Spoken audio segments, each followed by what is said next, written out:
blino ar edrych ar y dylun.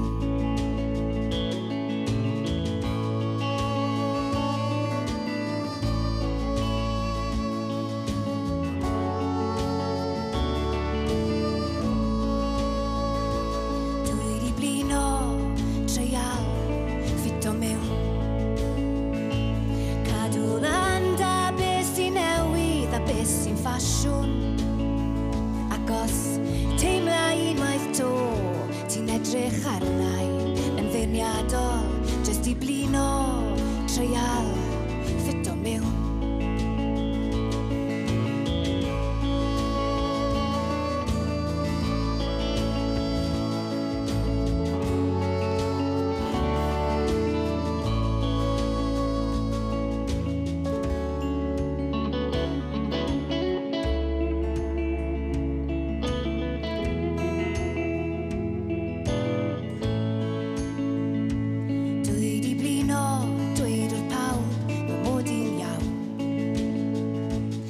Di'n hapus bodlon byw bywyd llawn, ond os gwneud i'r oes iawn sy'n